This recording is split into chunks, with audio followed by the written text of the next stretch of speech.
বাংলাদেশে সকল মার্কিন সহায়তা বন্ধ। ইউএস এইড আন্তর্জাতিক ডেস্ক। বাংলাদেশে সকল মার্কিন সহায়তা বন্ধ।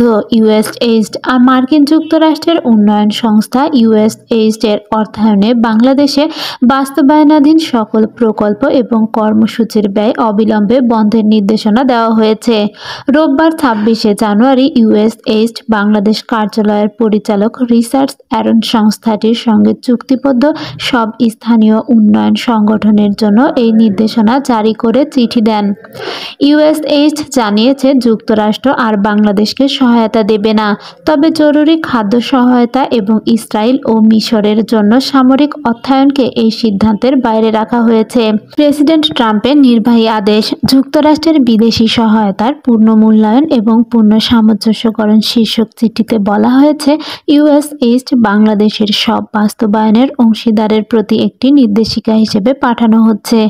চিঠিতে বলা হয়েছে, এই চিঠিটি ইউএসএইড বাংলাদেশের সব বাস্তবায়ন অংশীদারের প্রতি একটি নির্দেশিকা হিসেবে পাঠানো হচ্ছে, যাতে আপনার সংশ্লিষ্ট ইউএসএইড বাংলাদেশ চুক্তি, কার্যাদেশ, অনুদান, সমন্বিত চুক্তি বা অন্যান্য অধিগ্রহণ বা সহায়তা সারঞ্জাম অধীনে করা কোনো কাজ অবিলম্বে বন্ধ থাকবে এবং স্থগিত করা হয়। এতে অংশীদারদের সঙ্গে যেসব কাজ চলছে সেগুলোর ক্ষেত্রে ব্যয় সঞ্চয়ের জন্য সব যুক্তিসঙ্গত পদক্ষেপ নেওয়ার নির্দেশনাও দেওয়া হয়েছে। চিঠিতে ইউএসএইড-এর অর্থায়নে চলমান সব প্রকল্প বন্ধ করা হচ্ছে নিশ্চিত করে সংশ্লিষ্ট কর্তৃপক্ষের কাছে প্রতিবেদন পাঠানোর জন্য অধ্যস্তনের নির্দেশ দেওয়া হয়েছে। গত 50 বছরের বেশি সময় ধরে মার্কিন যুক্তরাষ্ট্র বাংলাদেশকে জনস্বাস্থ্য, শিক্ষা, জ্বালানি, পরিবেশ, খাদ্য নিরাপত্তা, প্রাকৃতিক দুর্যোগ মোকাবেলা এবং আরও অনেক ক্ষেত্রে $8 বিলিয়ন বেশি সহায়তা দিয়েছে।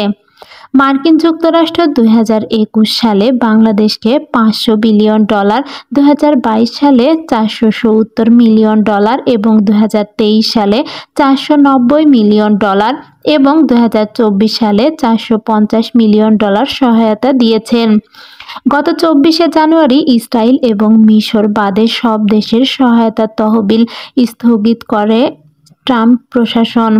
সহায়তা প্রদান বন্ধ সংক্রান্ত একটি গোপন নথিতে মার্কিন পররাষ্ট্রমন্ত্রী মার্কো রুবিও জানান, বিদ্যমান বা নতুন সহায়তার বিষয়গুলো পর্যালোচনা এবং অনুমোদিত না হওয়া পর্যন্ত নতুন করে অর্থ ছাড় দেওয়া হবে না। আগামী 85 দিনের মধ্যে বিদেশি সহায়তার বিষয়গুলো রিভিউ করা হবে। প্রেসিডেন্ট ডোনাল্ড ট্রাম্পের আমেরিকায় প্রথম নীতির অংশ এই উদ্যোগ।